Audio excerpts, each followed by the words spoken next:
सर्वज्ञ श्री चक्रधर स्वामी की आवाज सर्वज्ञ श्री चक्रधर स्वामी की। आपला आळस जातो, थोडा उत्साह वाटतो, हा ना। म्हणून आवाज द्यायला काही कंजूसी करायची नाही। खायला कंजूसी करतो का आपण? मग जय जयकार करायला कंजूसी नाही पाहिजे।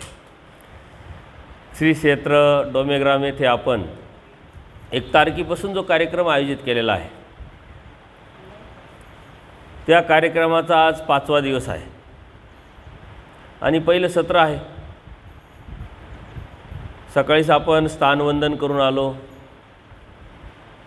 आपला व्यापार झाला, मुलांचं सत्र झालं, त्यानंतर या सत्राचा आपण सुरुवात केली।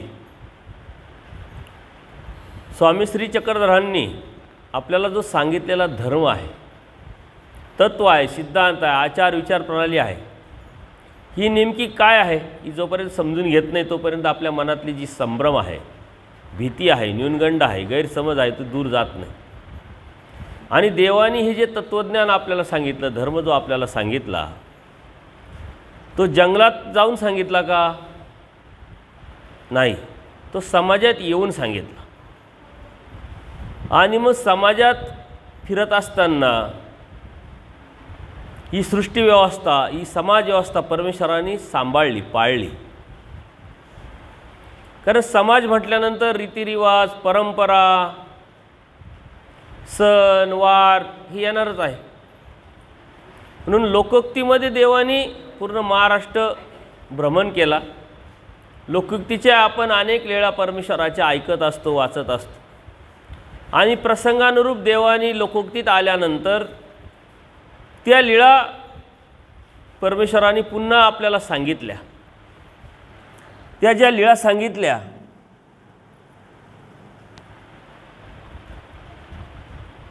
त्या एकांकीच्या लीळा म्हणून आपल्या लीळा चरित्रामध्ये आलेल्या आहेत।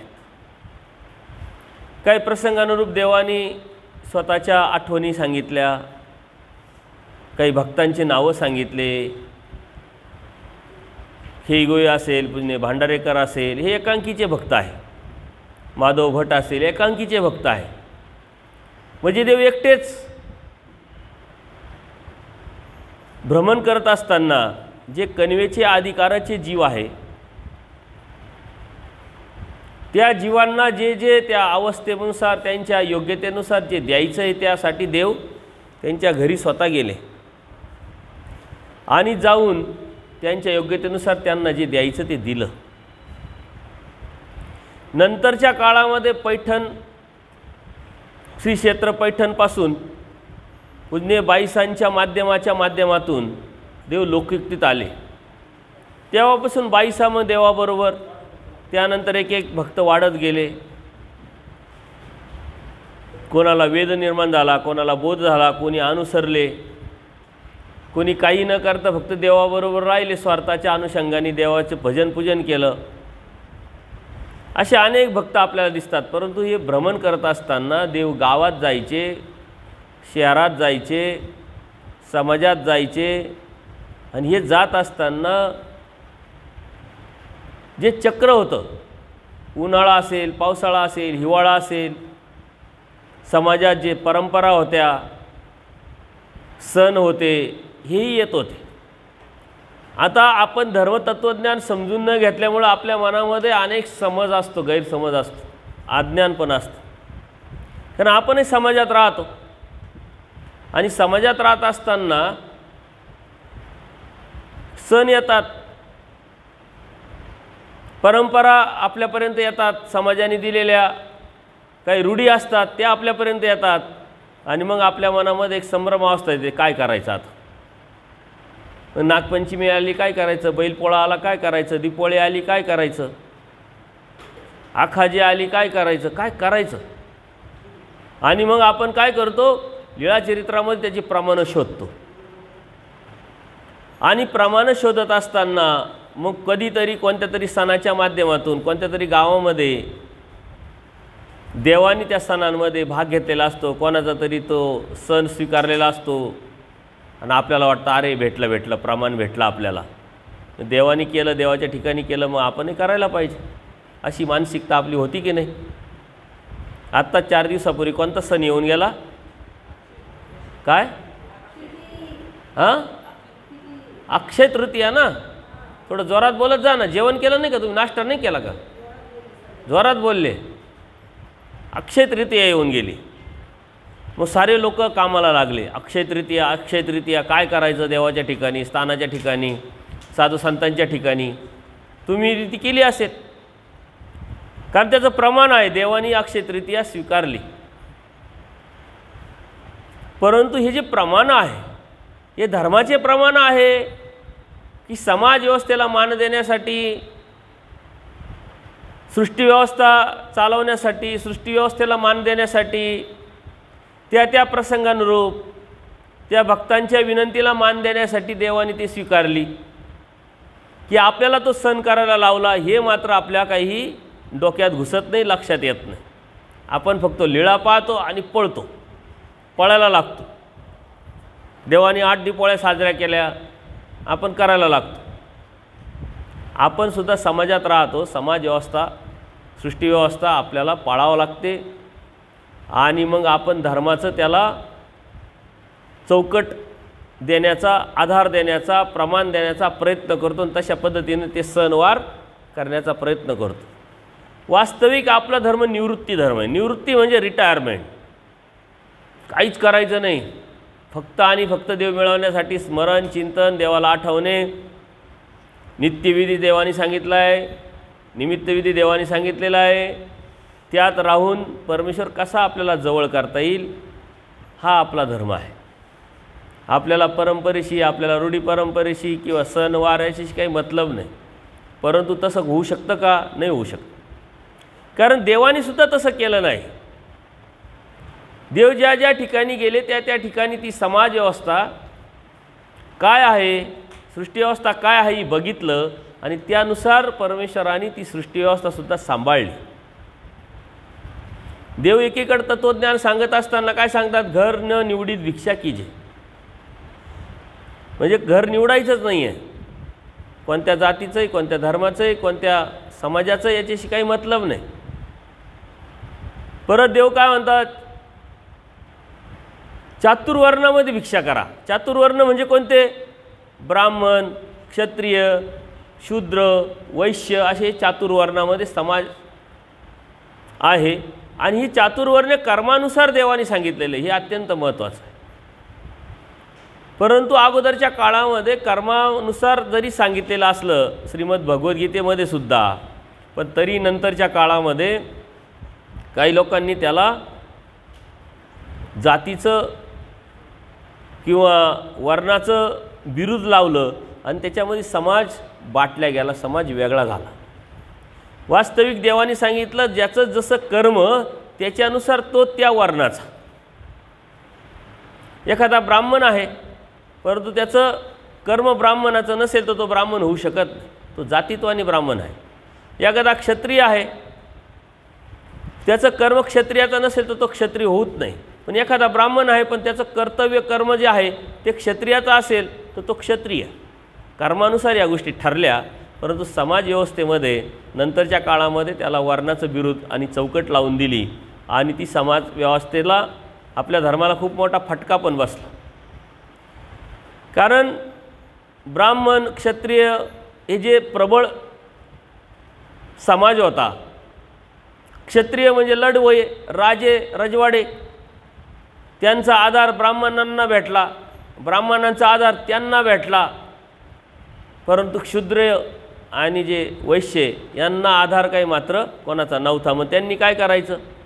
कामं करायचे, सेवा करायची यांच्या हाताखाली आणि त्यांना भरपूर या वर्णामध्ये अडकवल्यामुळं भरपूर या दोन्ही समाजाकडून त्रास पण झाला. आणि त्या त्रासाचंच कारण नंतरच्या काळामध्ये जातीव्यवस्था निर्माण झाल्या, नंतरच्या काळामध्ये धर्मव्यवस्थासुद्धा निर्माण झाल्या. परंतु हीच व्यवस्था मोडीत काढण्यासाठी देवाने कार्य केलं. देव परमेश्वर सम, जीव विषम. देवामध्ये सर्व समानता असते. ह्या जातीचा, या धर्माचा याच्याशी देवाला काही घेणं देणं नसतं. हे सर्व मानवनिर्मित आहे, नंतरच्या काळामध्ये निर्माण झालेलं आहे. देवाने सुद्धा समाज व्यवस्था केली. जर चतुर्वर्णामध्ये भिक्षा मागायला लावताय, आपल्याला घरनं निवडीत भिक्षा मागायला लावताय, पण तरी काही ठिकाणी देवानी गेल्यानंतर फक्त ब्राह्मणांच्याच घरी भिक्षा मागितली. का? तर ती समाज व्यवस्था तशी होती. जर यथागती समाज व्यवस्था देवानी पाळली नसती तर देवावरती देवाच्या धर्मावरती लोकांनी बोल मारले असते, बोल घेतले असते, म्हणजे काय, दोष घेतले असते. म्हणून त्या ठिकाणी देव समाज व्यवस्था पाळायचे. त्याच अनुषंगाने देव आता कुठं गावात गेले, शहरात गेले, समाजात गेले, तिथं जो सण असेल त्या सणाला देवानी मान्यता दिली. का मान्यता दिली? ती समाज व्यवस्था आहे, सृष्टी व्यवस्था आहे. आणि म्हणून देवानी काही अंशी त्याच्यामध्ये भाग पण घेतला. याचा अर्थ ते देवानी साजरा केला असं होत नाही, आणि त्याचे प्रमाण आपल्याला घेऊन ते साजरे करता येत नाही. परंतु आपण समाजात राहतो, समाजात राहत असताना आपल्यालाही समाज व्यवस्था पाळावी लागते. आणि देवाने सांगितलं समाजात राहायचं, समाजाचे संकेत तुम्हाला पाळावं लागते, समाज व्यवस्था तुम्हाला पाळावं लागेल. आणि त्या अनुषंगाने देवानी संग्रह पाळावा हे अत्यंत सुंदर असं सूत्र सांगितलं आहे. त्याच्या ज्ञानाची, त्याच्यात विचाराची, त्या सूत्राच्या आचाराची प्रगल्भता खूप मोठी आहे, खूप बोल्ड आहे, अतिव्यापक हे सूत्र आहे. संग्रह पाळावा दोनच शब्द आहे, परंतु त्याची व्यापकता खूप मोठी आहे. त्यातून आपल्याला समाजात राहत असताना समाज व्यवस्था कशी पाळायची आणि धर्मात सुद्धा कसा सांभाळायचा हे आपल्याला परमेश्वराने सांगितलेलं आहे. म्हणून आता अक्षय तृतीया आली, आपण करायची का नाही, दीपावली आली मग करायची का नाही, नागपंचमी आली मग करायची का नाही. कारण सर्वात जास्त प्रश्न मला यावरती येतात. सण आले की लोकांचे, बायांचे जास्त फोन सुरू आले. बाबा आमची सासू म्हणते आपला आपला देव ठीक आहे, परंतु मग काय हरकत आहे, ते नागाचं चित्र आणायचं, किचनमध्ये ठेवायचं, आपल्या देवपूजेच्या पुढं नाही ठेवायचं, देवपूजेच्या जवळ नाही लावायचं, आणि मग त्याला काय केलं तर चालतं का? कारण आमच्या परंपरेमध्ये आम्ही असंच करत आहोत. मग मी सांगतो आपली एकनिष्ठ भक्ती, आपल्याला ते काही करायची गरज नाही. आता समाजात राहायचे, समाज व्यवस्था पाळायची, लोक विचारतील तुम्हाला नागपंचमी तुम्ही पाळली की नाही, मग काय करायचं आपण आपल्या देवपूजेला स्नान घाला, गोडधोड करा, देवपूजेला उपहार दाखवा, आरती करा. त्या निमित्ताने घरच्यांनी सर्व एकत्र येऊन देवाची आरती केल्यानंतर, देवपूजा केल्यानंतर एखादी लीळा वाचा किंवा पारायण करा, सूत्रपाठाचं पारायण करा आणि जेवण करा, झाला सण. हे फक्त ते निमित्त आहे. म्हणून वास्तविक प्रत्येक दिवस आपला सण आहे. कारण देवाने आपल्याला बोध दिला, देवाची जाणीव करून दिली. मी का आलो, कशासाठी आलो, कुठून आलो आणि कुठं जायचं याचं ध्येय आपल्याला समोर दिलं. आणि स्पष्टता आपल्यामुळं असल्यामध्ये देवानी प्रत्येक दिवस आपल्याला सणासारखाच दिलेला आहे, आनंदासारखा दिला. कारण आनंदाच्या दिशेने आपली वाटचाल चालू आहे. हे सण साजरे करत असताना समाज व्यवस्था आपण कशी पाळायची आहे, आपली धर्म कशी एकनिष्ठतेच्या अनुषंगाने चौकटीत राहून आपल्याला धर्माला बाधा कशी लागणार नाही, दोष कसा लागणार नाही, अविधी कसा घडणार नाही, याचाही विचार करायचा आहे. म्हणून दीपावली साजरी करत असताना लोक काय करतात, पैशाची पूजा करतात, सोन्याची पूजा करतात, झाडूची पूजा करतात. आपण काय करायचं आहे, देवपूजेची पूजा करायची. आपले जे ग्रंथ आहे, लीळाचरित्र आहे, सूत्रपाठ आहे, दृष्टांत पाठ आहे, पाचीस्थळ आहे, ते देवपूजेत तुम्ही त्या दिवशी मांडू शकता. कारण देवाने तुम्हाला काय सांगितलं आहे, वचनरूपी गोविंदाचं सन्निधान, ते शास्त्रातून, त्या ज्ञानातून आपल्याला देव समजला, देव कळणार आहे. आणि त्या शास्त्रातून घेतलेल्या आचाराच्या माध्यमातूनच देवापर्यंत आपल्याला पोहोचता येणार आहे. मग दीपावलीला आपल्याला झाडूची पूजा करायची गरज नाही, पैशाची पूजा करायची गरज नाही, सोन्याची पूजा करायची गरज नाही. वास्तविक प्रत्येक दिवस आपल्याला दीपावलीसारखाच आहे, परंतु तरी समाज व्यवस्थेला मान देण्यासाठी आपण दीपावली साजरी करतो. तर मग कशी करायची, तर अशा पद्धतीनं करायची. अक्षय तृतीया आली कशी करायची, अशा पद्धतीनं करायची. बैलपोळा आला कसं करायचं, तर देवाला आपण उपहार दाखवायचा आहे. आणि तो उपहार दाखवलेला मग आपण नंतर जे सोपस्कर आहे समाज व्यवस्थेने परंपरेने आलेलं ते आपण करायचं. सांगण्याचं तात्पर्य काय आहे की लीळाचरित्रामध्ये अक्षय तृतीया साजरी करताना देव दिसतात, होळी खेळताना देव दिसतात, दीपोळी साजरी करताना देव दिसतात. मग याचा अर्थ काय, आपल्याला देवाने ते करायला लावलं का? समाज व्यवस्था कशी पाळायची याची आयडिया देवाने आपल्याला दिलेली, संग्रह पाळायला लावलेला आहे. याचा अर्थ ते प्रमाण आहे आणि आपण तसं करावं असं नाही. एक नाही, इकडे तू इथं बैस, तुला सकाळीच मी सांगितलं का तू कोण आहे, आलं का लक्षात? बस. तर त्या समाज व्यवस्थेमध्ये राहून आपल्याला धर्म कसा सांभाळायचा आहे. मग आपल्याला दशक्रियेला जावं लागतं, वर्षश्राद्धाला जावं लागतं, महिन्यांना जावं लागतं, किंवा इतर सणवारांना जावं लागतं. परत अधिकाचा महिना आला का मग लोक जेवायला बोलावतात, किंवा पितृपाठ असतं तिथं जेवायला बोलावतात. मग त्यावेळेस नेमकं काय करायचं? लोक सारे पितृ करतात, आपण करायचं नाही. का करायचं नाही? तर आपण एकनिष्ठ भक्ती, परमेश्वराची भक्ती करतोय. आता मला कोणीतरी फोन केला होता येतानाच, इकडे येतानाच. आम्ही उपदेशी, आमची सासू उपदेशी, सासू दीक्षितसुद्धा, परंतु सासू मार्गात राहते. पण बरोबर जो दिवस असतो त्या दिवसाच्या आदल्या दिवशी सासू आमच्या घरी येते म्हणे. आणि मग काय सांगते की गोडधोड कर, स्वयंपाक कर, 2 ताटं कर, एक देवाला उपार दाखव आणि एक ताट त्यांच्या निमित्ताने, म्हणजे त्या सासऱ्याच्या निमित्ताने, ते गेलेले त्यांच्या निमित्ताने गाईला खाऊ घाल. बाबा आता तुमचे सत्संग मी ऐकायला लागले त्याच्यामुळं मला काही डोक्यात पटत नाही, आजपर्यंत मी करत आले, आता काय करू? म्हणलं आता काहीच करू नको. ताई आपली जी आई आहे ना ती आली का फक्त फोन लावून दे मला, मग मी काय तिला सांगायचं सांगतो. दीक्षा घेतली, मार्गात जाते आणि त्याच दिवशी बरोबर येते आणि म्हाताऱ्याचं काय करायला लावते? पित्र करायला लावते. तुला धर्म किती कळाला, किती समजला? पण काय समाज व्यवस्था, समाज काय म्हणेल या भीतीपोटी आपण धर्म कसा पाळायचा हे आपल्याला लक्षात येत नाही. आणि म्हणून बऱ्याच कन्फ्युजन, बराच गैरसमज आपल्यामध्ये आहे. ज्या वेळेस आपण लीळाचरित्रात बघू, लीळाचरित्रात जाऊ, त्यावेळेस हे आपल्या लक्षात येईल का देवानी हे सण ज्यावेळेस पाळले, स्वीकारले, केले, करायला लावले, ते जे भक्त होते ना ते भक्त मात्र अन्य होते, म्हणजे त्यांना बोध नव्हता. जे बोध नसलेले जे भक्त आहेत त्यांनी देवाला विनंती केली का देवा अक्षय तृतीया आली, आमच्या अक्षय तृतीयेचा स्वीकार करा. देव म्हणतात ठीक आहे.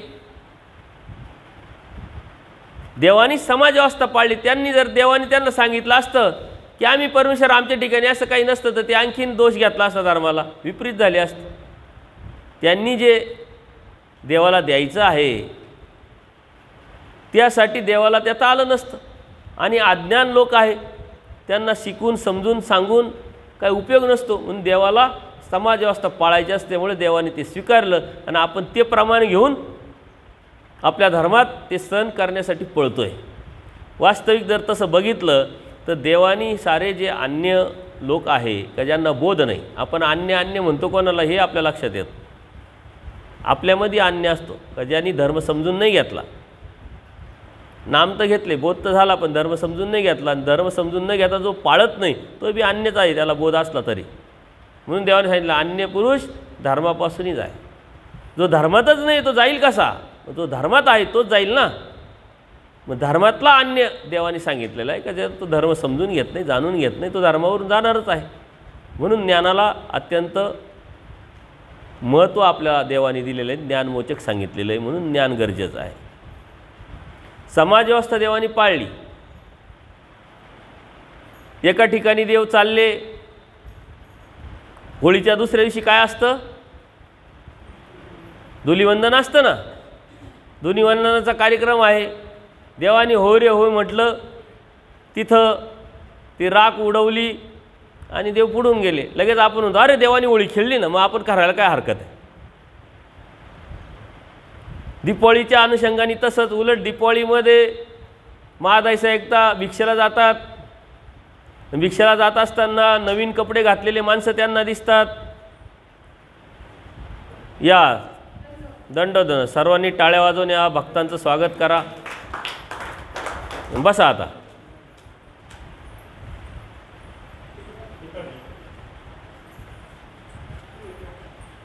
वास्तविक दीपावली आहे, समाजामध्ये दीपावली साजरी होते आहे, लोक दीपावली साजरी करतात. दीपावली साजरी करतात म्हणजे काय, नवे कपडे, घर रंगवणं, दिवे लावणे, लाइटिंग करणे, गोडधोड खाणे आणि देवाच्या सन्निधानात असलेले जे महादाईचं आहे त्या चालल्या भिक्षेला. भिक्षेला जात असताना त्यांना हे सर्व दिसतं आणि त्यांना हेवा वाटतो की यांची मजा आहे, नवीन कपडे, नवीन घर, गोडधोड खाणं, दिवे लावणं, मजा आहे. परंतु दुसऱ्या क्षणात त्यांच्या मनात येतं की यांनी किती गोडधोड केलं, कसंही खाल्लं, कपडे घातले तरी नवसाचे बोकडच. आम्हाला देव समजला, देव कळाला, आम्हाला देव भेटणार आहे, यांना देव मिळाला नाही, देव भेटणार नाही, देव समजला नाही, हे तर नरकातच जाणार आहे. नवसाचे बोकड म्हणजे काय, नरकात जाणार, हे बोकड होणार आणि भविष्यात कोणीतरी नवसासाठी त्यांना कापणार, म्हणजे हे नरकात जाणार आहे, दुःखात जाणार. आम्ही तसे नाही, आम्ही देवाकडे जाणार, आम्हाला आनंद मिळणार. हा विचार येताच देवसुद्धा इकडं प्रसन्न झाले आणि मग यातल्या आल्यानंतर देव त्यांना म्हणतात, तुम्ही जेव्हा जात होता ते योग्य नव्हतं, जेव्हा आले ते योग्य, बरोबर. म्हणून समाज व्यवस्थेमध्ये राहत असताना कशी धार्मिकता, कोणत्या हेतूनी, कोणत्या विचारांनी आणि काय करायची हे महत्त्वाचं आहे. संग्रह पाळायचा आहे, समाज व्यवस्था पाळायची आहे आणि धर्मही पाळायचा आहे. अनेक सण आपल्या समाजामध्ये येत राहतात आणि ते सण आपण पाळत असतो, परंतु धर्माला बाधा येणार नाही, समाज व्यवस्थेला बाधा येणार नाही. ही कुशलता, ही व्यावहारिकता, हा बॅलन्स आपल्याला सांभाळावा लागेल. ते प्रमाणे घेऊन आपल्याला पळता येणार नाही. अनेक सणवाराच्या अनुषंगाने पवित्र आहे, दीपावली आहे, होळी आहे, अजून अक्षय तृतीया आहे. असे अनेक सण देवानी समाजव्यवस्था पाळण्यासाठी पाळले केले. परंतु ते जे भक्त होते देवाच्या ठिकाणी ज्यांनी जे सण केले ते मात्र त्यांना बोध नव्हता. बोध ज्यांना झाला त्यांनी मात्र कोणतेही सण पाळलेले दिसत नाही. आचार्यांना बोध, बाईसांना बोध, महादाईसांना बोध झाला बोधाच्या अगोदर आणि बोधाच्या नंतर. पूजनीय माईम भट आहे बोधाच्या नंतर, त्यांनी मात्र देवाला सांगितलं नाही अक्षय तृतीया देवा आमच्या अक्षय तृतीयाचा स्वीकार करा, पवित्र्याचा स्वीकार करा, दीपावलीचा स्वीकार करा, कारण प्रत्येक दिवस दीपावलीचा आहे, सन्निधान आहे. पुन्हा आपल्याला सुद्धा या गोष्टी समाज व्यवस्थेमध्ये राहत असताना धर्म कसा पाळायचा, कोणत्या अनुषंगाने कशा पद्धतीनं सांभाळायचा, हे आपल्याला यातून घेता येईल. हे मात्र प्रमाणे घेऊन आपण तेच करायच्या मागं लागलो आणि कोणी दुकानदाऱ्या करते याच्या पाठीमागं. अक्षय तृतीया आली मग दान करा, अधिकाचा महिना आला मग त्यावेळेस तुम्ही पारायण करा, त्यावेळेस तुम्ही दान करा, त्यावेळेस जास्त पुण्य लाभतं. किंवा कोणता महिना आहे, मार्गशीर्ष महिना आहे, त्यावेळेस मग तुम्ही जास्त देवदेव करा, जास्त स्मरण करा, जास्त दान करा, साधू संतांना बोलवा. हे आहे ब्राह्मणत्व, हा धर्म नाही. त्याचा फायदा उठवणारे एक प्रवृत्ती आहे आणि ती आपल्यातलीच आहे आणि आपलीच आहे. त्यासाठी तुम्हाला हे समजून घ्यावं लागेल नेमकं काय आहे. ते सणवार आल्यानंतर सोशल मीडियावरती तर इतका ऊत येतो की डायरेक्ट फोनपे नंबर, आमच्याकडं असं असं आहे, तसं तसं आहे, तुम्हाला कॉन्टॅक्ट केला जातं, करून घेण्यासाठी जबरदस्ती केल्या जाते आणि या लीळांचे प्रमाणं तुम्हाला दिल्या जातात. कर्मकांडावाले सुद्धा तेच प्रमाणं देतात का देवानी नाही का मग कोणाला कपडे ओले करून बाबळीला पाणी टाकायला लावलं, कोणाला लावलं तर शांताबाईसाला, आणि मग देवानी करायला लावलं तर मग आम्ही करायला लावतो. त्याचं प्रमाण घेऊन मग तुम्हाला बी कर्मकांड करायला लावतात. जा कनाशीला स्थानाच्या पाठीमागं काय तिथं पाण्याची विहीर आहे, तिथं आंघोळ करा, ओल्या वस्त्रानिशी मग विडावा, ओल्या वस्त्रानिशी दत्तात्रय कवचाचं पारायण करा 11 वेळा, ओल्या कपड्यानिशी घरी या. मग तुम्ही 500 किलोमीटर का प्रवास करून आले, त्याच कपड्यानिशी घरी यायचं, घरात प्रवेश करायचा आणि मगच कपडा बदलायचा, मग तुमचं व्रत सफल होईल. ही एक प्रवृत्ती, हा काही धर्म नाही. हे असले प्रमाण घेऊन तुमच्या डोक्यावरती जर धर्म कोणी सांगणारं भेटत असेल तर तुमचा धर्म जाण्याची शक्यता आहे, हे मात्र लक्षात घ्या. तुम्ही सावध होण्याची शक्यता आहे, गरज आहे, प्रयत्न आहे, हा तुमचं लक्षात घ्या. हे सांगण्याचं तात्पर्य काय का आपण आज या कार्यक्रमांमध्ये डोमेग्रामच्या लीळेंचं चिंतन करणार आहोत आणि पुढची लीळा त्याच अनुषंगाने आलेली आहे. अक्षय तृतीया आलेली आहे. समाजामध्ये सारे लोक हा सण साजरा करतात आहे. देवाच्या सन्निधानात काही भक्त लोक आहे का जे दर्शनीय आहे, काही वेद आहे, वेदवंत. बोध नसल्यामुळं परमेश्वर काय, देवता काय, देवताचे कर्म काय, देवताचे धर्म काय, अधर्म काय, हे त्यांना काहीच माहीत नाही. आणि म्हणून ते देवाला विनंती करतात आणि देव म्हणतात ठीक आहे, काय हरकत नाही, करा. आणि आपण ते प्रमाणे घेऊन ते करायचा जर प्रयत्न करत असेल तर तो आपला धर्म नाही आहे. पण समाज व्यवस्था पाळण्यासाठी आपल्याला ते करावं लागेल, करावं लागतं. समाजात राहतं, समाजाचे संकेत देवानी पाळायला लावले. अन्यथा आपण नाही, आम्हाला हे चालत नाही, आम्हाला ते चालत नाही, लोक आपल्याला वाळीत टाकतील. हे कुठले मान बाबा, कोणता धर्म, हे चालत नाही, ते चालत नाही. म्हणून देवानी सांगितलंय संग्रह पाळायचा आहे.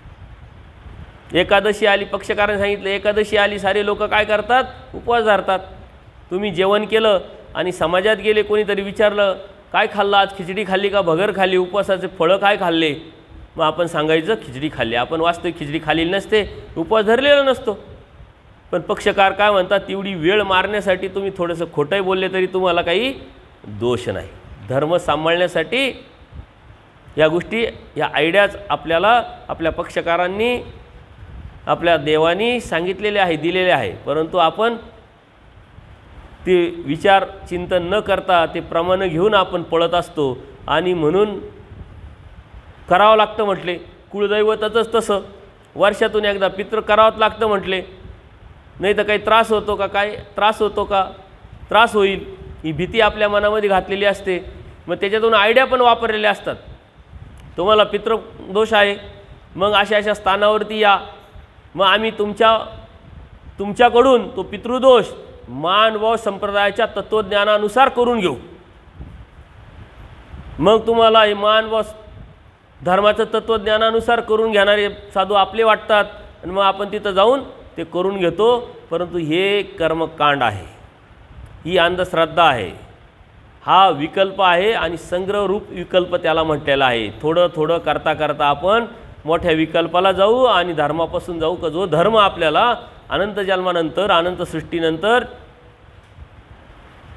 खूप मोठ्या प्रयासानंतर परमेश्वराच्या कृपेने आपल्याला भेटलेला आहे. म्हणून धर्म सांभाळत असताना अत्यंत सावधपणे आपण तो सांभाळला पाहिजे. आणि ती सावधानता ज्ञानात दडलेली आहे, शास्त्रात दडलेली आहे, ती समजून उमजून घेऊन करायची असते. मग तुम्हाला हे जे कर्मकांड आहे, विधी आहे, ह्याच अनुषंगाने आणि त्याचे प्रमाणं पण दिल्या जातात.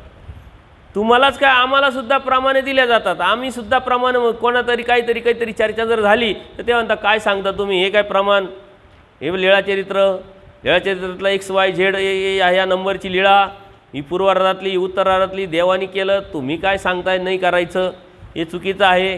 परत त्याच्या पाठीमागचं देवाचं जे सांगितलेलं हेतू, मर्म, हे आपल्या लक्षात येतं,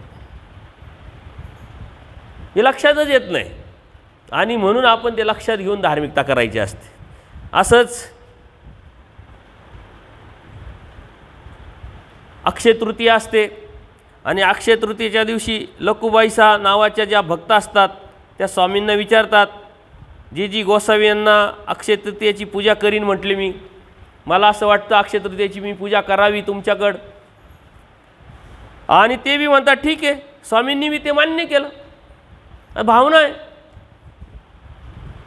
करा तुम्ही, काय हरकत आहे.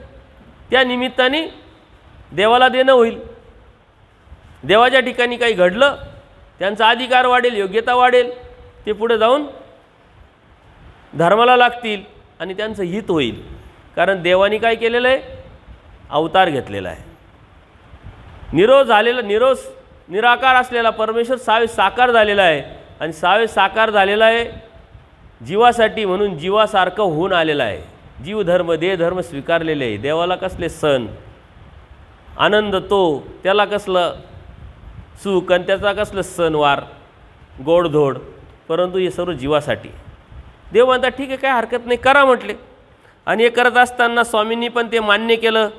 मग देवाच्या ठिकाणी मग तिथं मर्दना माज्ञ झालं, पूजा अवसर झाला, आरोगांना दिल्या गेली.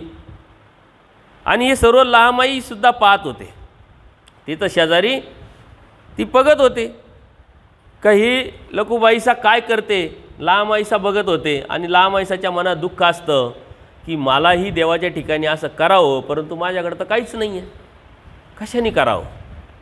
देवाच्याकडं ठिकाणी करायचं तर मग पैसा लागेल, काही द्रव्य लागेल, काही पदार्थ आणावं लागेल, सारं करावं लागेल.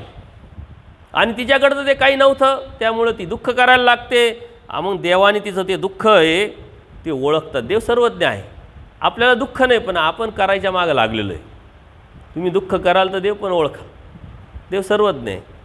ती दुःख करायला लागते, देवाने ओळखला. आणि ती देव त्यांना काय म्हणतात की तुम्ही त्यांनी जे केलं तसं तुम्ही का करत नाही म्हटले. ते म्हणते देवा आमच्याकडे काहीच नाही आहे. म्हणून देवाने सांगितलं तुम्ही काही दुःख करू नका म्हटले. देव काय सांगतात, अक्षय तृतीयेची पूजा तुम्ही त्यांनी केली तशी तुम्ही करू शकता म्हटले, तुम्ही करा म्हटले. पण तुमच्याकडं काही नाही असं काही नाही आहे. तुम्ही काय करा, आता ही घागर घ्या म्हटले. देवाकडचीच घागर देवानी तिला घ्यायला लावली. जा म्हटले घागर पाण्यात धुवून आणा चांगली, आतून बाहेरून स्वच्छ, आणि त्याच घागरीत पाणी आणा आणि आम्हाला अर्पण करा. झाली तुमची अक्षय तृतीया. आता हे ज्या दोन्ही बाया आहे, या भक्त आहे, आपण जर खोलात जाऊन विचार केला तर ह्या काय बोधवंत नाही, यांना काही बोध झालेला नाही या लीळेच्या वेळेस. आणि त्यामुळं त्यांनी विनंती केली आणि ते स्वीकारलं. आता महादाईसांचं बी काल आपण एक लीळा बघितली, ती बी आपण अधिक स्पष्टीकरणात्मक अधिक घेणार आहोत. वाराणसीला जाताना देवता सांगत होते जाऊ नका, परंतु त्या गेल्या दादोसांच्या बाक्यात येऊन. पण देवाने काय सांगितलं तिथं, असं असं करा. आता तो देवतेचा धर्म परमेश्वर कसे करायला लावतील. परंतु याचा सुद्धा आधार घेऊन काही लोक सांगतात की अहो जे तुम्ही जोडलेले ते तुमच्या नशिबात आहे, कर्मात आहे, ते तुम्हाला करावंच लागणार. मग जर अडचण आली, संकट आले, उपाय तर काहीतरी करावा लागेल ना. महादाईसांनी देवानी महादाईसाला सांगितलं उपाय करायला, तर तुम्ही करायला काय हरकत आहे, तुम्ही करू शकता. आणि देवतेच्या ठिकाणी पूजासुद्धा करायला लावणारे साधक आहे. म्हणून हे काय आहे, कसलं प्रमाण आहे, कोणत्या वेळेचं आहे, कोणाच्या संदर्भातलं आहे हे आपण बघत नाही. आपण फक्त लीळा पाहतो आणि पळतो. पवितेच्या बाबतीत तसंच आहे. आचार्यांनी बोध होण्याच्या अगोदर पवित्र केलेला आहे, करण्याची इच्छा ठेवलेली आहे. परंतु बोध झाल्यानंतर आचार्यांनी देवाचं कधी पवित्र केलं नाही. आचार्यांचंही आचार्यांनी करून घेतलं नाही. ही आपली परंपरा नाही, कारण आपला तो धर्मच नाही. परंतु ह्या लीळांचे आधार घेऊन आपण पळतोय. आज तो आपला मोठा सण झालेला आहे. पॉझिटिव्ह विचार केला तर त्या निमित्ताने आपण स्थानावर जातो, साधू संतांकडे जातो, ही गोष्ट वेगळी चांगली आहे. परंतु त्याचा आधार घेऊन आपण जर चुकीचं करत असेल तर ते मात्र योग्य नाही, हे लक्षात येत नाही आपल्या. आणि आपण एवढा विचार करून धार्मिकता करणारे मधले नाही. आपण फक्त त्या मेंढ्यांसारखं आहे, ती मेंढी पुढं चालली का त्याच्या पाठीमागं सारे लेंडर चालतं, तशा पद्धतीनं तुम्ही केलं मग आम्ही, आम्ही केलं मग त्यांनी केलं मग त्यांनी, चालू आहे. पण देवानी काय सांगितलं आहे, देव म्हणतात जे वारिले ते न कीजे, जे मी नाही सांगितलं नाही करू नका. म्हणितलं ते कीजे, जे मी सांगितलं तेच करा, कारण तुमच्याकडून तुम्हाला काहीच होणार नाही. म्हणजे देव म्हणतात आमच्याकडून जे होईल तेच तुमच्याकडून तुम्हाला होईल, अन्यथा तुम्ही काही प्रयत्न केला तरी मिळू शकत नाही तुम्हाला. आणि म्हणून ती अक्षय तृतीया देवाने तिथं करायला लावलं. त्यांना सांगितलं की जा तुम्ही चांगली धुवा पाणी घेऊन या आणि आमच्या ठिकाणी ती घागर अर्पण करा. अशा पद्धतीनं त्यांनी ते केलं. स्वामींना पाणी दिलं, ते स्वामींनी ते स्वीकारलं. आणि देव काय म्हणतात तुमची अक्षय तृतीया संपूर्ण झाली म्हटल्या. अशा अनेक लीळा आहे. भांडारेकरांना वाटलं मी घरून उठलो लगेच निघालो. भांडारेकरांकडे काय नव्हतं. पूजनीय भांडारेकरांची जर लीळा आपण समोर आणली तर देव त्यांच्याकडे भिक्षेला गेले आणि भिक्षेला गेल्यानंतर हे माझे हितक्ष म्हणून ते लगेच बाहेरवर निघाले. त्यांनी विचारच नाही केला की आता देवाबरोबर तर निघालोच आहे ना, आता आपल्याला तर काही परत रिटर्न यायचं नाही आहे. मग आथरा पांघरायला काही कपडे लत्ते घ्यावे, थोडेसे भांडे कुंडे घ्यावे, निदान पाणी प्यायला बॉटल तरी घ्यावी, काहीतरी घ्यावं. काय झालं? कपडे तरी घ्यावं, काहीच घेतलं नाही हो. आपल्याला 5 वर्षानंतर दीक्षा घ्यायची आहे, आत्तापासूनच आपण गथुडे बांधायला सुरुवात करतो. हे लागल ते लागल, ते लागल ते लागल, घेतं का नाही, अटॅक येऊन मरतं का नाही याची गॅरंटी नाही. परंतु आपली तयारीला जोरात राहते. तुम्ही इथं 11 दिवस आले, परंतु तुमचे जर बॅगा चेक केल्या ना तर 100% महिने 2 महिन्याचेच गथुडे निघतील तुमचे. तेव्हा अनुसरला जायचं म्हटल्यानंतर काय काय लागलं आणि काय काय नाही त्याची लिस्टच राहते आपल्याकडे. भांडारेकरांनी काहीच घेतलं नाही. परंतु दुःख मात्र कितीतरी दिवसानंतर निर्माण झालं की मी काही आणलं असतं तर मी बी देवाकडे पूजा अवसर केला असता, काहीतरी केलं असतं. मग देवानी करून घेतलं. तू बा ठाकलासची पुरे सिद्धी ते येथूनच नाही येईल. ते तुम्हाला सर्व माहिती आहे. मग देव म्हणतात जा अशा अशा ठिकाणी मंदिराच्या पाठीमागं, तिथं ती राणी येते, धानाईसा राणी. मग ती धानाईसा त्या देवतेचं केल्यानंतर फिरायला लागते, चक्कर मारायला, प्रदक्षिणा मारायला ते दिसतात आणि त्यांना विनंती करून घरी घेऊन जातात. देवाने सांगेल राहतं, कोणी काही म्हटलं, कोणी काही बोलवलं जावं. देवाने सांगितलं म्हणून ते गेले, नाही तर मग राणी येऊ नाही तर राजा येऊ, कोणी गेलं नसतं. आपल्याला तर देवाने काय सांगितलं हेच माहीत नाही, आपण कुठे निघायला तयार होतो, कुठे जायला तयार होतो. आणि मग ते गेल्यानंतर ती राणी त्यांची पूजा करायला लागते. आपण पूजा करायला लागलं कोणी का आपण लगेच विसरून जातो, आपलं अस्तित्व विसरतो, आपल्या लेळा विसरतो, आपण देवाने सांगितलं ते विसरतो. परंतु ते विसरले नाही. ते म्हणते नाही, आम्ही स्वीकारू शकत नाही. आमचे गुरु आहे, त्यांच्या ठिकाणी तुम्ही करा. म्हणजे तुम्हालाही गुरु आहे म्हणे. हो म्हणे, या घेऊन त्यांना. पालखी पाठवते नाही म्हणे, आम्ही जाऊ त्यांना आणायला. स्वतः पूजनीय भांडारेकर आले, देवाला विनंती केली, घेऊन गेले. बघा देवाचं देवत्व दिसतं इथं. आता त्या राणी आहे त्या देवाचं पूजन करायला लागले आहे. देवाने स्वीकारलं का? देव म्हणतात तुम्ही कोणाचं पूजन करणार होते, यांचं करा, ते आमचं करतील. कारण देवाला स्वीकारायचं पूजनीय भांडारेकरांचं पूजन, आणि त्या राणीची होती तेवढीची अवस्था, तेवढीच व्यवस्था आणि तेवढीच कणव म्हणा किंवा तेवढीच जोड त्यांनी पूजनीय भांडारेकरांचं. आता पूजनीय भांडारेकर हे पात्र काही छोटं नाही आहे. त्यांची पूजा करणं म्हणजे देवाचीच अप्रत्यक्ष पूजा करणं आहे. आचार्यांची पूजा करणं म्हणजे देवाचीच अप्रत्यक्ष पूजा करणं आहे. बायसांची सेवा करणं अप्रत्यक्ष त्या देवाचीच पूजा करणं आहे, सेवा करणं आहे. आणि हे देवानी स्वतः सांगितलेलं आहे. देवानी त्यांना काय सांगितलं, त्यांची पूजा करा. आणि त्यांच्याकडून ती पूजा करून घेतली. बरं घेतली तर घेतली पूजा करून, ते गथुड्यात बांधून घेऊन गेले का देव? देवाने काय सांगितलं, हे परत तुम्हाला. म्हटलं हे आमचंच आम्हाला कसं काय देता? म्हणले तुमचं कुठं आहे? तुम्ही भांडारेकरांना दिलं, तुमचं राहिलं नाही. भांडारेकरांनी आम्हाला दिलं, भांडारेकरांचं राहिलं नाही. आता हे आमचं झालं, आता आमचं म्हणून तुम्हाला देतोय, तुम्ही आमचं म्हणता कशा काय? आणि आपण तर वस्तू द्यायला असेल ना तर 5 वर्षानंतर गेल्यानंतर सुद्धा 4 लोकांना बरोबर द्यायला राहतं. ही वस्तू आपण द्यायला बरं का बाबाला, नावही टाकेल राहतं आपण त्याच्यात. ते जर नाव खोडलं, अस्पष्ट झालं ना, परत पेंटर नेलेला राहतो. या अनुभव सांगतो बरं का मी तुम्हाला, हे बगलेतलं नाही सांगत. किरणला कळालं आणि तो ते नाव आहे परत आता पुसटचं जाऊ नये, रेडियमनी नाव टाकायचं. आता संपलंच नाही पाहिजे. पहिलं कलरनी टाकेलं होतं, ते पुसलं, नाव अमर राहिलं पाहिजे. बाकी मी राहू का न राहू, सेवा देवाने स्वीकारो का न स्वीकारो, ते आता तुम्हाला माहिती. वामन मुनींना सारं माहिती. आपण एक अनुभव म्हणून घ्यायचं वामन मुनी, त्यातून आपल्याला काय शिकायचं ते आपण शिकायचं. आता नका बोलू. तसंच नाही, ह्या प्रवृत्ती आहे. ही व्यक्ती नाही आहे, ही व्यक्ती नाही आहे, ही प्रवृत्ती आहे. आणि धर्माची प्रवृत्ती नाही, धर्माला समजून घेणाऱ्याची प्रवृत्ती, ही बोधाची प्रवृत्ती नाही आहे, ही धर्माच्या आवडीची प्रवृत्ती नाही, परमेश्वराच्या प्रवृत्ती नाही आहे. ही आता श्यामदादांनी सकाळी कुलकर्णी जे आहे आपले बीडचे, त्यांनी सांगितलं मंदिरं तर बरंच बांधले, पण असं एक काही मंदिर नाही का तिथं पाटी नाही म्हणली. आणि पाटी जर लावली मंदिर जर बांधलंय तर ते अहेतुक होईल कसं म्हटले. आणि तुम्ही सारखं अहेतुकावर जोर देतात. माझ्या अहेतुक शब्दाला त्यांनी 2-3 वेळा ऑब्जेक्शन घेतलं. बाबा हे अहेतुक होईल कसं. आम्ही मंदिरं बांधतो, पाट्या लावतो, आम्ही दान करतो, आम्ही लोकांना सांगत हिंडतो, आमची पंगत साऱ्या नातेवाईकाला माहीत राहते का आज यांची पंगत अशा ठिकाणी. ती अहेतुक होईल कसं. म्हणजे ती एक अवस्था आहे.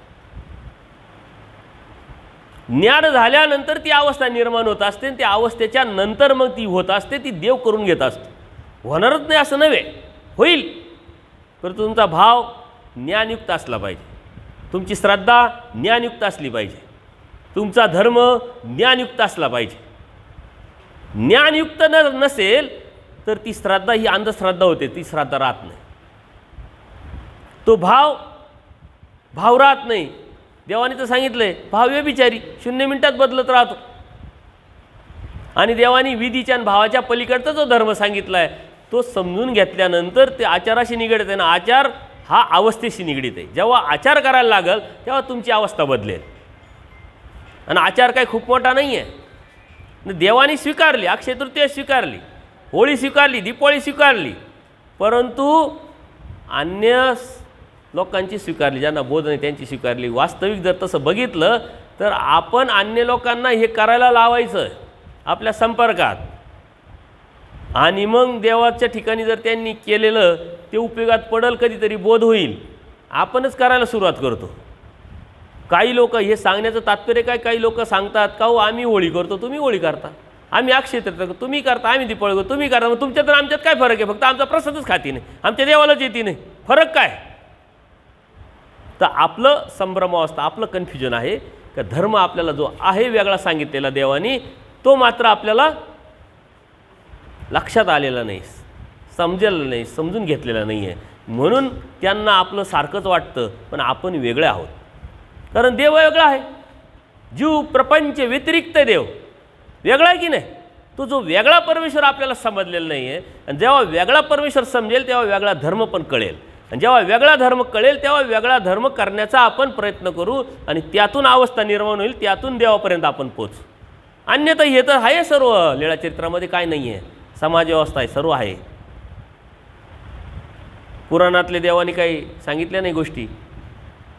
म्हणजे कधी कधी असे प्रश्न येतात का मी पण हँग होऊन जातो. एकाने मला प्रश्न केला, फोन केला, म्हणे बाबा देवानी सांगितलं धांदूल मोक्षाची कथा, त्या धांदूल मोक्षाच्या कथामध्ये इंद्रियाचा जो हत्ती असतो ऐरावत, तो स्वर्गातून काय आला म्हटले, पृथ्वी तलावर आला, कर्मभूमीत आला की नाही. म्हटले येऊ शकतो का, त्याला प्रमाण काय. म्हटलं अरे तसं नाही आहे, ती देवानी फक्त एक गोष्ट सांगितली बोध समजण्यासाठी, समजावून. नाही नाही नाही म्हटले ती ब्रह्मवाणी आहे. देवानी ज्या अर्थी सांगितलं की तो इंद्राचा ऐरावत हत्ती पृथ्वीवर आला याचा अर्थ तो येऊ शकतो, मग त्याच्यामध्ये तेवढं सामर्थ्य आहे का नाही आहे का हे पाहावंच लागेल म्हटलं आपल्याला. म्हटलं तेवढा अभ्यास आमचा नाही आहे, तुम्ही अभ्यास करा आणि आम्हाला सांगा. दृष्टांत बोधकथा म्हणूनच देवाने आपल्याला सांगितलेले आहे. त्या दृष्टांताचे शब्दाचे अर्थ जर तुम्ही डोक्यात घुसवले तर तुम्हाला देव, तात्विकता, त्याच्या पाठीमागचा हेतू देवाचा कळू शकत नाही. मर्म काय, देवाला नेमकं सांगायचं आहे का, आपल्याला समजावायचं काय, हे आपल्याला लक्षात येत नाही. आणि म्हणून समाज व्यवस्थेत राहत असताना आपण या ज्या गोष्टी आहे याचं कसं प्रमाण घ्यायचं, कोणत्या पद्धतीचं प्रमाण घ्यायचं हे मात्र आपण लक्षात घ्यायचं आहे. आता असेच सणवार आहे आणि त्या सणवाराच्या माध्यमातून देवाने ते स्वीकारलेलं आहे. अशीच पुढची पण लीळा आहे. कशाचा दिवस आहे म्हणे, बारशाचा दिवस आहे. भामाठाणला कोण चाललं होतं, साधाबाईसा जे आहे या भिक्षेला चालल्या होत्या. आता देवानी काही नुसतं सिरियसचाच धर्म सांगितला नाही असं नाही आहे, गंमत पण केलेली, चेष्टा पण केलेली आहे. आपल्या धर्माच्या अनुषंगाने वातावरण थोडंसं सैल व्हावं, आल्हाददायक व्हावं, हवेशीर व्हावं असं पण देवाने आपल्याला अनेक ठिकाणी लीळेच्या माध्यमातून सांगितलेलं आहे. साधा ईसा काय जाते, त्याच्याबरोबर राहतो अनो. आणि त्याला होते स्थिती. स्थिती झाल्यानंतर तो आपले कपडेच काढत. साधाबाई त्याला लक्षात आलं तर याला लागलं आता भूत.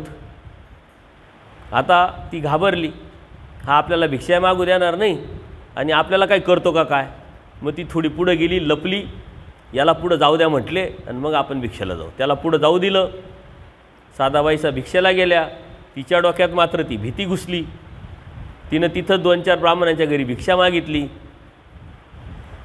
एका ब्राह्मणाकडं ताक मागितलं आणि तिथंच जेवण उरकून घेतलं. म्हटले लेट होईल आता, हा अनु आपल्याला रस्त्याने कुठं भेटला आणि बसला मानगुटीवर तर करायचं काय.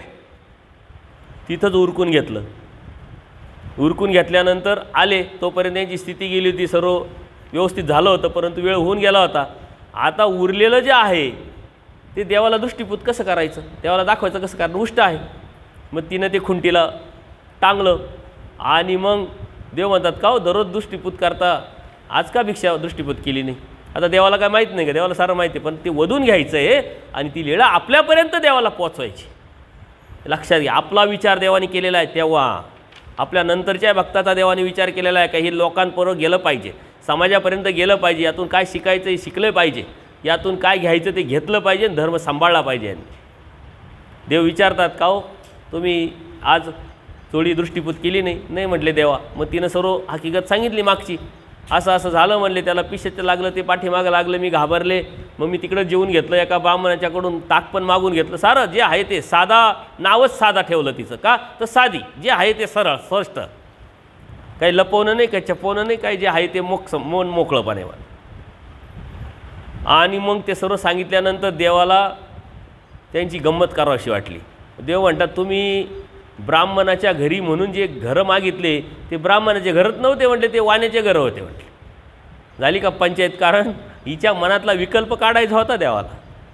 देवाने सांगितलं चतुर्वर्णामध्ये भिक्षा मागायची आहे, घरनं निवडीत भिक्षा मागायची आहे, परंतु हे जात आहे कुठं, फक्त ब्राह्मणाच्याच घरी, ब्राह्मणाच्याच घरून भिक्षा मागणार, ब्राह्मणाकडूनच मागणार, ब्राह्मणाच्याच ओसरीवर बसणार आणि तिथंच खाणार.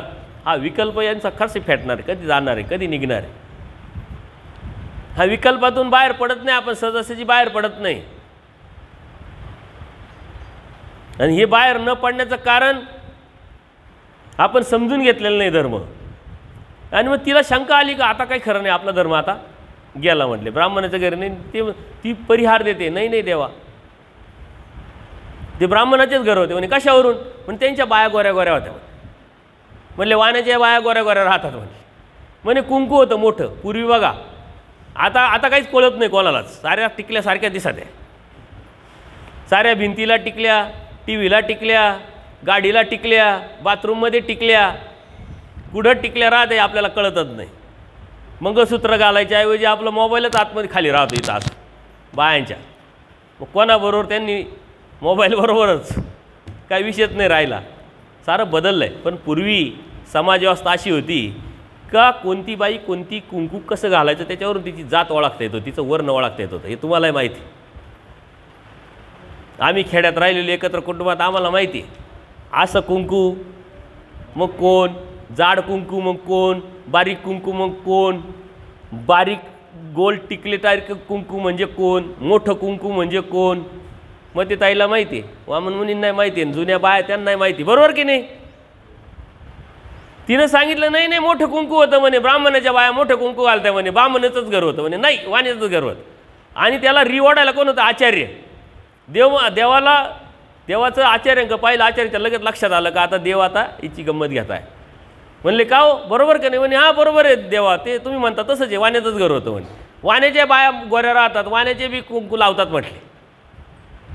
आता आली का पंचायत, साधाबाई सर तर मोठं टेन्शन आलं का आपण ब्राह्मणाचं घर म्हणून वाण्याच्याच घरी घेतलं आणि खाल्लं, आता आपलं काही खरं नाही म्हटले. आणि मग तिथं ती गंमत केल्यानंतर 2-3 परिहार दिल्यानंतर देवाने बी त्यांची गंमत केली. आणि मग देवानी नंतर सांगितलं का काय हरकत नाही, ते तुम्ही जे म्हणताय गोऱ्या बाया मोठं कुंकू, तर ते वाण्याचं नसून त्या ब्राह्मणाचंच घर होतं म्हणे, काही हरकत नाही म्हटले. स्वामी म्हणतात ते वाण्याचेच असेल असं तुमच्या मनात आम्ही आणलं, परंतु ते वाण्याचे घरं नव्हते, ते ब्राह्मणाचेच घरं होते म्हटले. मग आता जरी म्हणे यदा कदाचित ते ब्राह्मणाचे घर आहे ठीक आहे म्हणे, पण वाण्याचे घर असते तर काय केलं असतं म्हणे तुम्ही? साधा वैसा साध्या म्हणे एकदम सोपी आयडिया म्हणे बा. म्हणे काय, तुमचं चरणतीर्थ घेतलं असतं आणि पोट पवित्र करून टाकलं असतं, कारण पोटाने खाल्लं ना ते. बघा साधा. आपण आता असंच करतो, घ्या बॉटल भरून नेतो. एका बाईने काय केलं, आता कोणत्या तरी स्थानावर गेल्या, स्नानाचं चालू होतं, मोठी बॉटल 1 लिटरची बॉटल होती आपल्या बिस्लरीची पाण्याची, घेतलं तिनं आवडीनं ते आणि घरी गेली. घरी गेल्यानंतर ते दिलं ठेवून गेली विसरून. 4-8 दिवसानंतर आता ते पाणी ते तीर्थ म्हणून नेलं आहे तुम्ही, त्याच्यात किडे पडणारच आहे. किडे पडले, बाईला आलं टेन्शन, आता काय करायचं, तीर्थ फेकता येत नाही आणि किडे पडले पेता येत नाही, करायचं काय? आला फोन मला, म्हटलं प्यावा तर लागला आता, ते किडे असो नाही तर काही असो, कारण तीर्थ आहे ते, दोष लागल नाही. बाबा सांगा ना काहीतरी करा म्हणे आता आयडिया. म्हणलं बाई असं काही नसतं, हे तुम्हाला कळायला पाहिजे. जे पाणी त्याचं प्रक्रिया नैसर्गिकरित्या ते होणारच आहे. आता तुमची मानसिकता किती जरी सांगितलं तुम्ही झाडाला टाकून द्या फेकून द्या तर तुम्हाला ते अडचण होणारच आहे.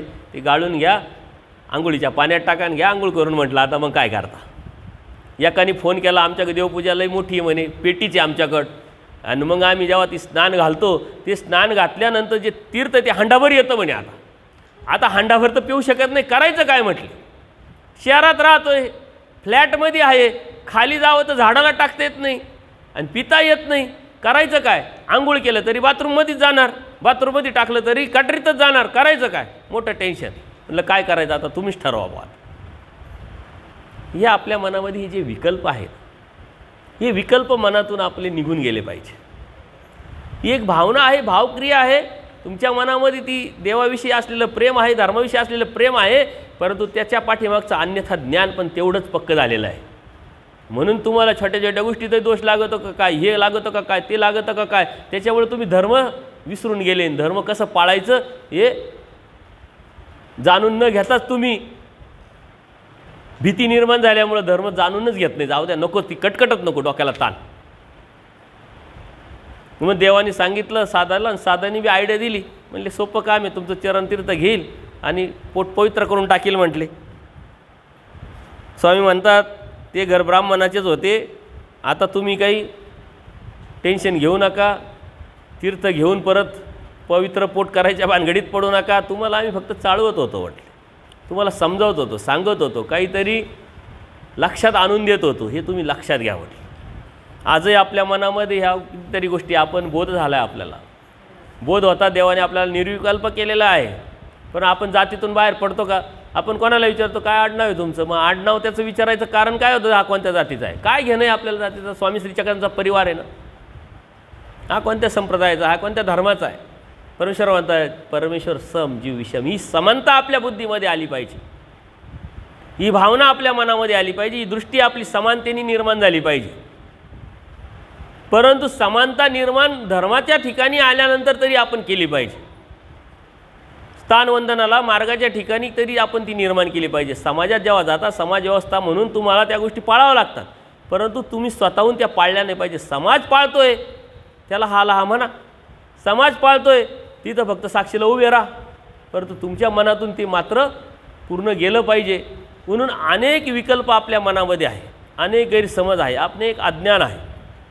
या अज्ञानाच्या माध्यमातून आपण ते सारं अज्ञान, ते गैरसमज, तो न्यूनगंड, ती भीती सारं घेऊन आपलं ते डोक्यावरचं ओझं घेऊन आपण धर्म सांभाळायचा प्रयत्न करतो आहे.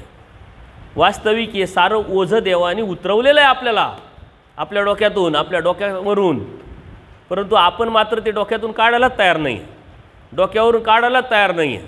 ते ओझं घेऊनच आपण जातो आहे.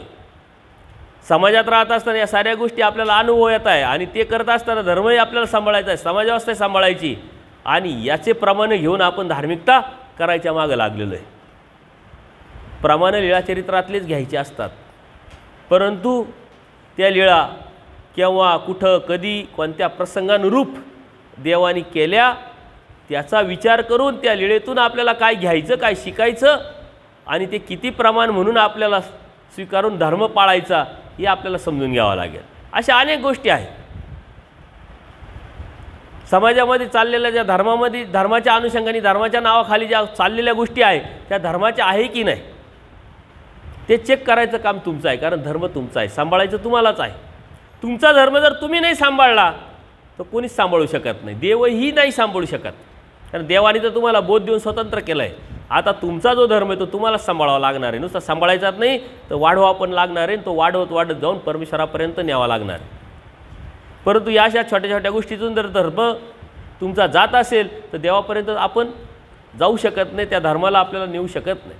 पण आपला हा जो बोध आहे, अनंत जन्मात आपल्याला अनंत सृष्टीत बोध दिला देवानी, धर्म दिला आहे देवानी, परंतु तो आपण दवडला म्हणून नरकात गेलो. त्या नरकातून परत आपण या सृष्टीत आल्यानंतर या सृष्टीत परमेश्वराने आपल्याला परत तो बोध आणि परत तो धर्म दिलेला आहे. तो बोध धर्म आणि शेवटास नेण्याची जबाबदारी मात्र आपली आहे, तो प्रयत्न आपला आहे. प्रार्थना देवाकडे असावी की मी प्रयत्न करी, त्याला साह्य तुम्ही करा. आणि देवाने तर सांगितलं आहे आम्ही प्रयत्न करीत, तो दैवाचं साह्य.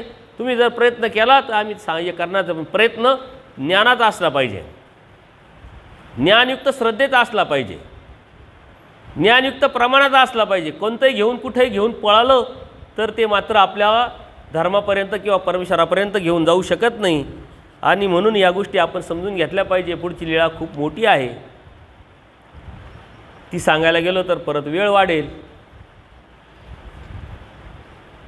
टायमिंग 1 तासाचाच आहे, पुढची तयारी करायची आहे, म्हणून आपण थांबू.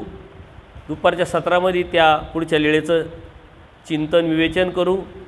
या संदर्भातच तुमच्या मनामध्ये बरेच समज गैरसमज अज्ञान प्रश्न असू शकतात, त्याचंही विवेचन करू आपण, त्याचंही चिंतन करू. कारण चिंतन केल्याशिवाय आपल्या जीवनाची चिंता मिटू शकत नाही. आपण काय करतो, चिंता करतो पण चिंतनच करत, प्रश्न निर्माण करतो पण उत्तर शोधतच नाही, भ्रम निर्माण करतो पण ती भ्रमिष्ट अवस्था ही दूर कशी व्हावी याच्यासाठी आपला प्रयत्नच नसतो. आणि मग काय करायचं, ती भ्रमिष्ट अवस्था, त्या संभ्रम, ते प्रश्न घेऊनच आपण धार्मिकता करायचा प्रयत्न करत असतो. आणि मनात ते तसंच राहून आपण करत असताना ती योग्यता की अयोग्यता हे आपल्या लक्षात येत नाही. कधीतरी आपल्याला कळतं की आपले कितीतरी दिवस वाया गेले. पुलावरून भरपूर पुलाच्या खालून पाणी वाहून गेलं, आता 10 गेले, 5 राहिले, हिंमत गेली, इच्छा गेली, वासना गेली, तळमळ गेली. देव तर व्हायला पाहिजे, नरक तर नको, परंतु त्यावेळेसही बी तयारी ठेवली पाहिजे.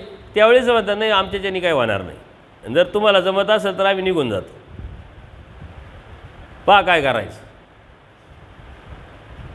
होईल का नाही होईल प्रयत्न महत्त्वाचा आहे, करणं महत्त्वाचं आहे, पळणं महत्त्वाचं नाही. त्याच्यावरचा उपाय पळणं नाही आहे. हा प्रयत्न इथपर्यंत पोचले, तुम्ही तुमच्या प्रयत्नाला देवाने सहाय्य केलेलं आहे, म्हणून त्याच्यावरती मात करायची, आपल्याला प्रयत्न करायचा, इच्छा ठेवायची, वासना करायची. पुढच्या लीळा आता आपल्यावर तशाच येणार आहे बऱ्याच, कारण सांगितलं इथं 50% तत्त्वज्ञान देवाने इथंच सांगितलेलं आहे. आणि त्यातल्या काही मोजक्याच लीळा आपण पाहणार आहोत, जेणेकरून त्यातून आपल्याला काही शिकता येईल, घेता येईल, त्यातून आपला धर्म आपल्याला सांभाळता येईल. अन्यथा आपला तर धर्म आपण सांभाळतोच आहे, पण कसा सांभाळतो हे चेक करायचं काम हा आरसा देवानी ब्रह्मविद्याशास्त्राचा आपल्यासमोर दिलेला आहे. देवाने त्याच्यातून एक दृष्टांत सांगितला आहे सुंदर. डोळे म्हणे सर्व बघतात, बघतात की नाही, डोळे सर्व बघतात, पण डोळे डोळ्याला पाहू शकतात का, नाही पाहू शकत. मग डोळ्याला डोळे जर पाहायचे असेल तर काय करावं लागेल, आपल्याला आरशासमोर जावं लागेल. म्हणजे आरसा हे माध्यम, हे साधन वापरावं लागेल. तसं तुम्हाला तुमचा धर्म, तुम्हाला तुमचं जीवन जर समजून घ्यायचं असेल, जाणून घ्यायचं असेल, तर तुम्हाला ब्रह्मविद्याशास्त्राच्या आरशासमोर उभं राहावं लागेल. ब्रह्मविद्याशास्त्राच्या आरशासमोर उभं राहिल्यानंतर तुम्ही स्पष्ट दिसाल, तुमचा धर्म तुम्हाला स्पष्ट दिसेल आणि मगच तुम्ही ते करू शकाल. अन्यथा आरशा व्यतिरिक्त तुम्ही जीवन जगण्याचा प्रयत्न जर केला तर ते होऊ शकत नाही. बघा, आरसा हा तुमच्या जीवनावश्यक वस्तूपैकी एक वस्तू आहे. आत्तासुद्धा इथं आरसाच होता बघा. बरं, आता आपल्याला शूटिंगला जायचं नाही आहे, आपल्याला कुठं कार्यक्रमाला जायचं नाही आहे, आपल्याला कोणी पाहायला येणार नाही ना, आपणही कोणाकडे पाहायला जाणार नाही, तरी पण आपलं सारं टापटीप चालू आहे का नाही. कालचं वामन म्हणे आरसा असा उलटा करून ठेवला होता, तेवढी गडबड कर. मी म्हटलं बाहेर आलो रूमच्या, म्हटलं काय गडबड आहे म्हणे. आरसा आहे म्हणे. हा पोरांनी ओळखला, कोणी ओळखला, पिऊनी ताईंनी ओळखला वाटतं. म्हणे बाबा हा आरसा आहे. मी हा उलटा झालेला आहे, पालटा करा, सरळ करा. ते ठीक आहे, तुम्ही केलं तुमच्या व्यवस्थेपोटी, पण तो आरसा हा यांनी कसं काय ओळखला, हे महत्त्वाचा मुद्दा आहे. पाठीमागून सुद्धा आरशाला तुम्ही ओळखलं म्हणजे जीवनावश्यक वस्तू झालेली आहे. आणि आरशाशिवाय तुम्हाला राहता येणार नाही. तोही निग्रह करू शकता. आता उद्याचा पुरा दिवस आरशा विना घालवायचा असं कोणी निग्रह जरी केला तरी ती सेवासुद्धा परमेश्वर स्वीकारतील. आहे का कोणी? हात वर करा स्त्रियांपैकी. पूनमताई, आता तुमचं काय राहिलं? आरशा पुढं कशाला जात आहे तुम्ही? पण तरी हात वर केला म्हणजे याचा अर्थ काय की आजपर्यंत बाबा आम्ही आरशा पुढं जातोय हे दाखवलं त्यांनी. आता काय राहिलं? धर्माच्या बाबतीत तुम्ही म्हणता आता काय राहिलं, आणि काय राहिलं मग आरशाच्या बाबतीत असा नियम नाही लावू शकत आता काय राहिलं. पण आरशाशिवाय जाऊ शकत नाही. देवाने तेच सांगितलंय, हा ब्रह्मविद्याशास्त्राचा आरसा समोर करा, तुमचं जीवन सुखी होईल, तुम्हाला देव भेटेल, कोणत्याही प्रकारची शंका घेण्याचं काहीच कारण नाही. सर्वज्ञ श्री चक्रधर स्वामी दंडवत हो.